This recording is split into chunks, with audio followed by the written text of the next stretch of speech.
nooks and crannies that just are like, you know, hidden away, so you can kind of like lose yourself in the architecture, which is kind of nice.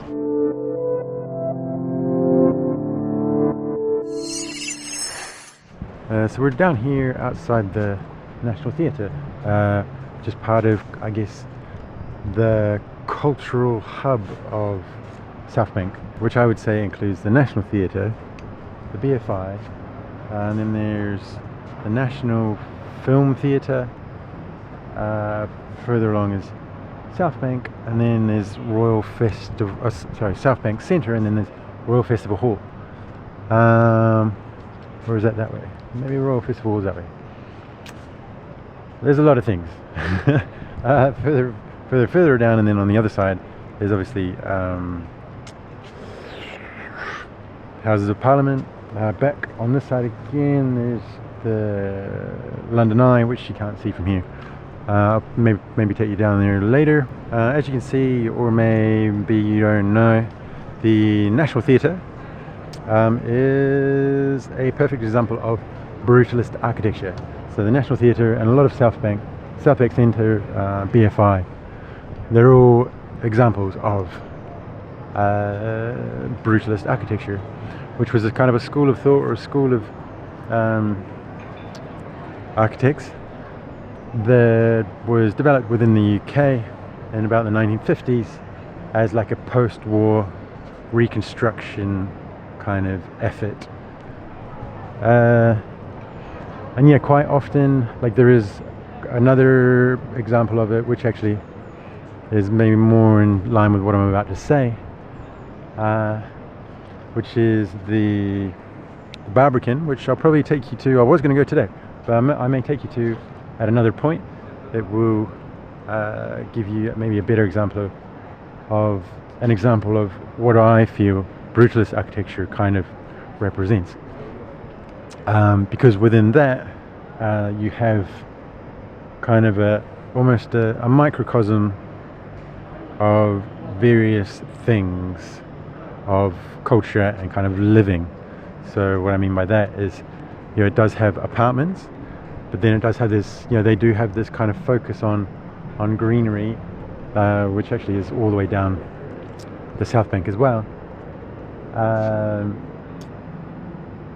But also culture, where it's the arts, like within Barbican, you know, there's like galleries, music, theatre, kind of brings all the culture together, and then adds on the kind of social and living aspect of apartments. So yeah, it's kind of this, like, I think back then it was thought to be some form of like utopian idea where you bring everything together to kind of, particularly I guess post-war, where obviously everything had been destroyed. You know, it was a way of kind of bringing everything together and really rebuilding society, if you like. But yeah, I mean, I don't know why, you know, taking that kind of idea and then putting it into and making it, calling it or naming it brutalism, and then obviously the architecture itself very much reflects that name. You know, like, it's this kind of grey, tough, you know, almost Soviet, I guess, type thing. But I guess in some ways it was a show of strength and kind of a rebuilding from the rubble. Yeah, I think that'll do. But yeah, you can kind of see, you know, very hard lines, but actually, and even the pieces are kind of then made up of sections, and there's always a lot of like weird, like almost, I would say probably back then it was quite antagonistic, shall we say, because, you know, there's actually quite a lot of your architecture. Yeah, what am I trying to say here? So for me, like, the idea of architecture is to create spaces which are functional but also aesthetically pleasing, Whereas these, some say, particularly back then, it's brutalist, it's ugly, grey, but also there's a lot of it that's very unnecessary. Like, if you go into, I mean, again, the Barbican is like a perfect example of it. Some of even the toilets, or because I've worked there, like, the kind of back areas are just they just don't make sense. They're not, they just use up a space. It feels like quite haphazardly. But I do feel that, I think here they kind of got it a bit better, where it's all tiered, so you can kind of like be in certain sections. And I feel that is definitely an aspect or a characteristic of brutalism as well, where there's all these intersecting compartment bits where you can kind of break away and kind of, just, I guess, in some respect, get privacy, or have a whole different experience, or a different vantage point. Which, these places here, it's a really great place to just sit and kind of, I guess, people watch. These trees have got massive. They didn't used to be quite as bushy, I don't think. There used to be a lot more, or I guess maybe that was just during winter, all the leaves are up. But yeah, so usually you can just go up here and then look down and just watch the world go by. I forgot to actually notice, and it is just peering over the top. I'm not sure if you'd be able to see. Yes, you can. Over there is the Hayward Gallery, which has some great exhibitions. I have been there before, and actually I've done one of my first vlogs here in London, or coming back to London, was a Matthew Barney show at the Hayward. If you haven't seen that, I will link it above. That'll do. I think I need to go and relax for a little bit, because I have been up since about 6:30. My brain's a little bit tired still, and maybe I need to have a little rest. Anyway, for now, that'll do. We'll take you on a little bit more of a walk later.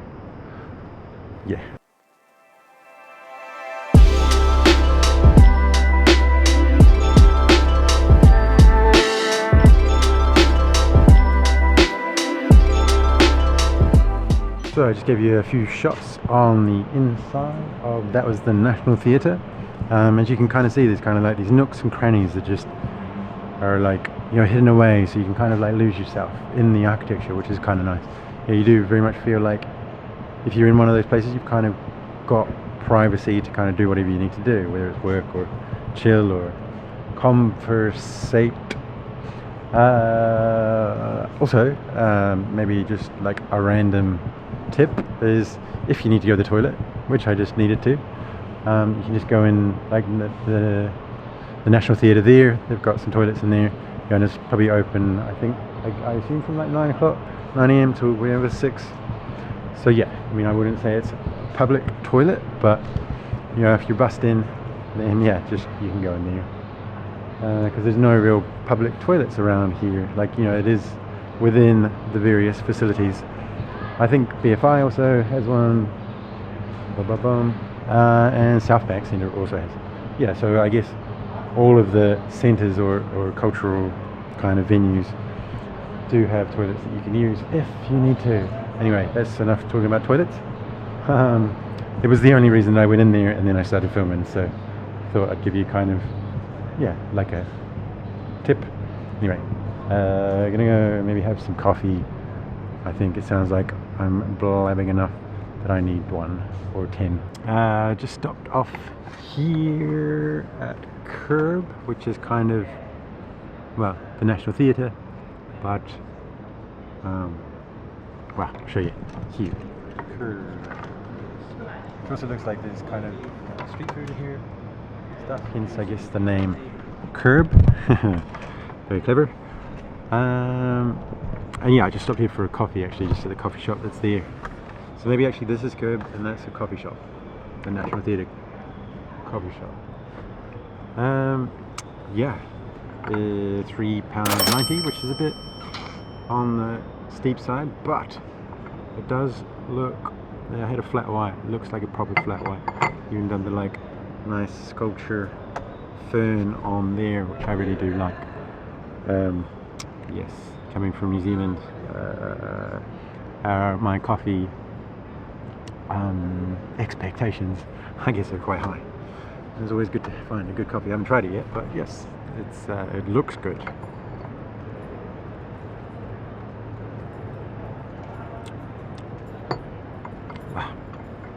Yes, tastes good too. Again, hopefully this will help me talk to you in the future. Right now I'm just going to enjoy this and the sunshine. Alright, bye bye bye bye bye bye.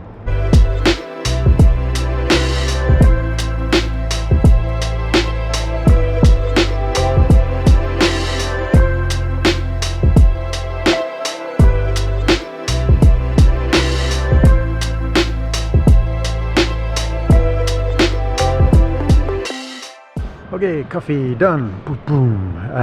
Now, yes, I do feel better actually. Gonna go kind of explore, I guess, some of this architecture up here. Hopefully I can get up a bit higher and give you maybe a more of an overview of Southbank. Yes. So, gonna go up, up, up and away over there somewhere.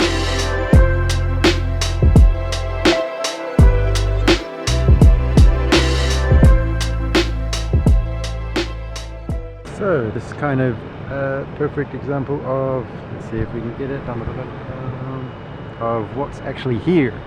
So we have the National Film Theatre, the Hayward Gallery, Queen Elizabeth Hall, Royal Festival Hall, Festival Pier, which is, that's a boat, National Theatre, Jubilee Gardens. Doesn't actually say BFI there. I don't know why. I was hoping that I'd be able to get up there, but it looks like they're filming up there or something, so I don't know. Maybe not. Maybe we can go that way. I'm gonna try and find out. Looks like there's loads of security everywhere. I'll give it a go.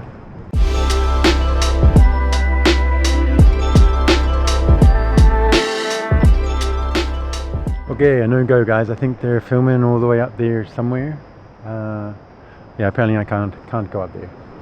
But we'll try and find you a place to overlook everything around somewhere else. But yeah, I mean, look at the weird architecture. Why is that there? Who knows? Just because. Yeah, okay, well, I might go head towards London Eye, which is that way. What else is along on Southbank? Also on Southbank, obviously, is, yeah, like I said, London Eye, Hayward Gallery. There's the Oxo Tower. There's the Tate Modern. Shame, I thought there was a garden up here somewhere. Really nice, kind of like weird winding thing. But yeah, obviously, you know, the professional filmers don't want a silly vlogger like running around. Oh, putting people off. People screaming. That screaming was just the video. Don't worry, people aren't dying. That was the film being shot. The real life Hollywood / London action film, whatever it was. Oh, here's the Hayward Gallery. Like I said, like I said, you would have seen me do a vlog about it a while back. They don't have any posters up, so it looks like there's nothing actually on. Which is kind of strange, but okay, sure. That's what they want to do. Looks like one thing I've noticed is they've got loads of things around. Looks like they're almost these barriers around. So it looks like they're setting up for like maybe a summer festival-y thing. Each summer they do actually have usually like the Summer of Love or like the Festival of Love or something like this. Kind of changes, I think, each year. It's a nice, pretty awesome looking massive poster, photograph poster. Great. Oh no, they're just fixing the tiles, it looks like. Yeah, they were around. Oh no, actually, yeah, I've come back around this way. So yeah, that looks like they're fixing the tiles. Around here, I think they've got like a bit of an installation. So this is art. Didn't know. Yeah, then there's this thing, this weird thing here. So I don't think this is a part of, but it might be. They may be like installing bits of it there as well. Oh, there's a fountain there. Ah, that's what that is. Okay, I'm going to take you through this. So apparently that is an installation by Jill Bradley. Jill spelled J-Y-L-L. It's called The Hop 2022. And it's supposed to combine or like connect the rural hop gardens of Kent and the Southbank. Okay, yeah, I guess I can see some hops there. Hops. So we've got some artwork up on the wall there, which is nice. Yeah, there's a lot of kind of things, just like I said, kind of dotted around in amongst everything. Really great to see. Fountain thing, if you feel like going there. I think actually quite often I've seen like kids running through it and stuff, so you can take, put your togs on, or put your bathing suit on and run through the water. I'm obviously not going to do that. I do not have my togs on, and I do have a expensive camera, so I'm not going to be doing that. But yeah, it looks pretty cool. Nice one for like the kids. During summer, really hot. I can imagine it goes down to like a treat. Okay, now I was going to say Big Ben, but no, Big I, London Eye. Let's go. One thing I'm finding quite strange is that there's like nobody around. Usually there's, I think, more people. I don't know. It is a Tuesday, but also there's a rail, tube, and train strikes. So maybe everybody's just at home. I actually had to catch the bus all the way from the studio to here for like an hour or more. It wasn't that long, just to kind of, because I couldn't catch the tube down. Which for me, it was just one bus, not a problem. For probably other people, it may be chaotic. I actually, strangely enough, went up to go off the bus and went through Waterloo. It was very quiet, never seen it quite that quiet apart from when I've been working late at night.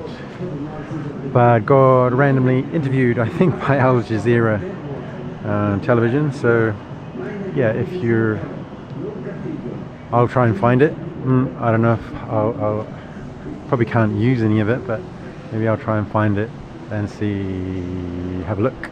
Maybe I'll flash it up here. I don't know.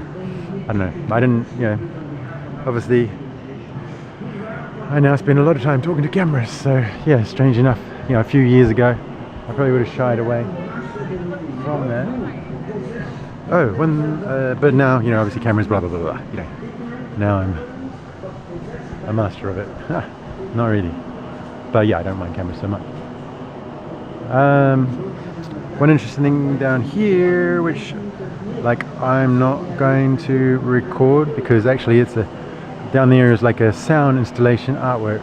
I think it's done by sensors, because last time when I was down there, it actually set it off. Yeah, so I don't know what the actual things are about. I sat and listened to one of them. It was quite kind of abstract-y. I didn't really understand it, and I don't want to describe it wrong, and I also don't want to record it because it's an artwork, it's copyright material.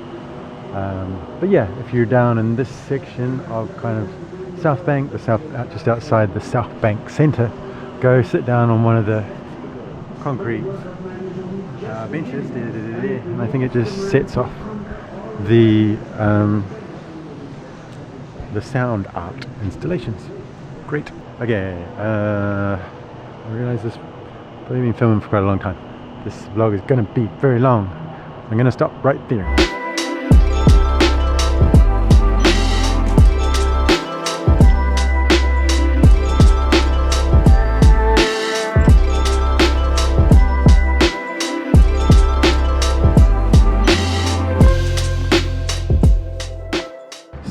So just here is like the Hungerford and Golden Jubilee Bridge, and just next to it is Between the Bridges, which isn't actually open today. It looks like it's only open Wednesday to Sunday, today being Tuesday.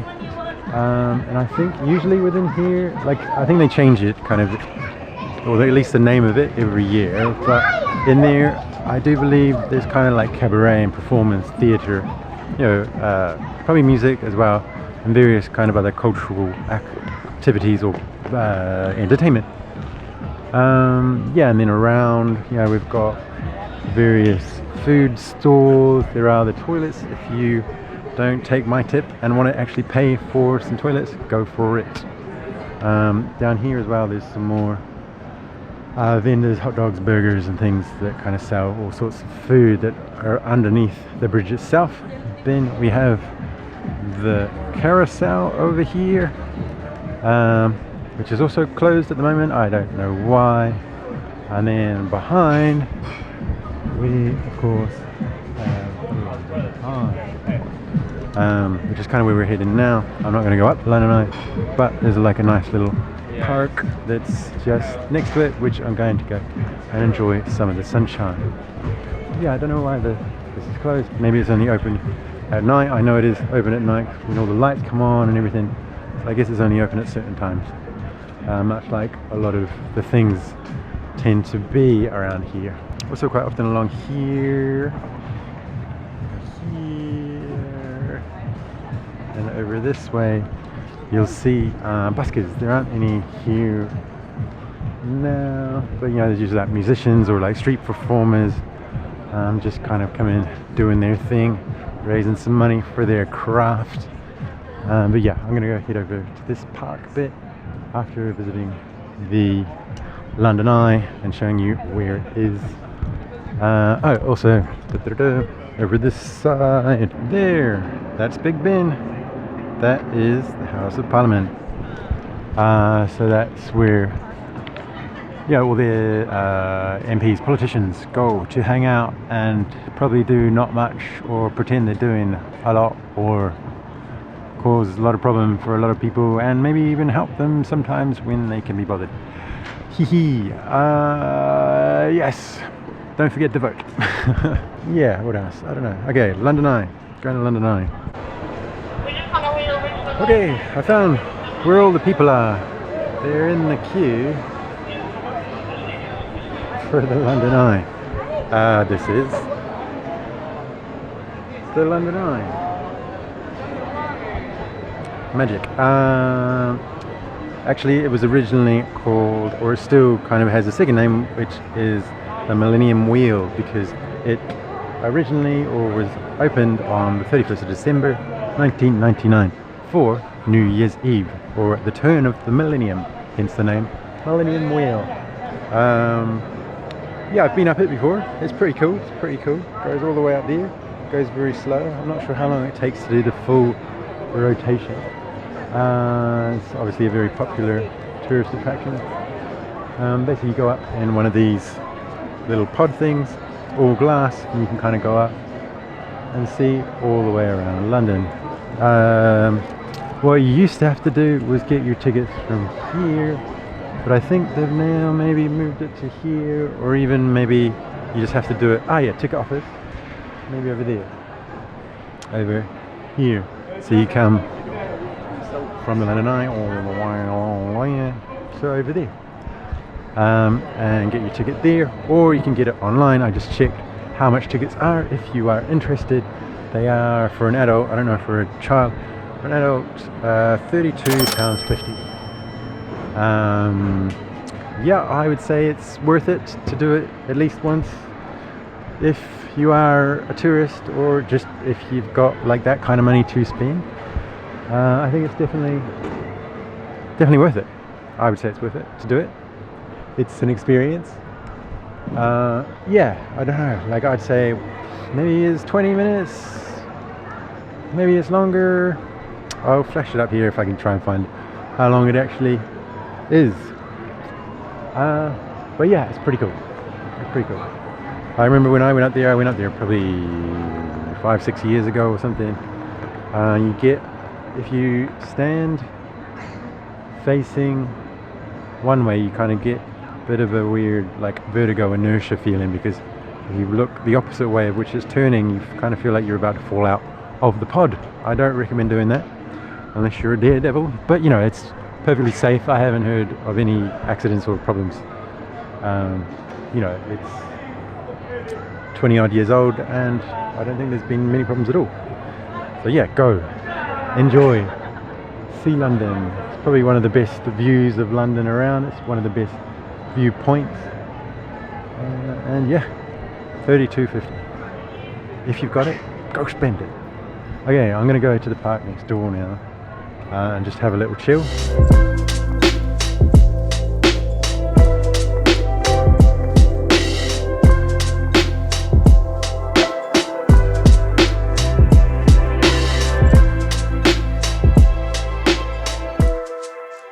Okay, so we found a place to chill right next to the London Eye.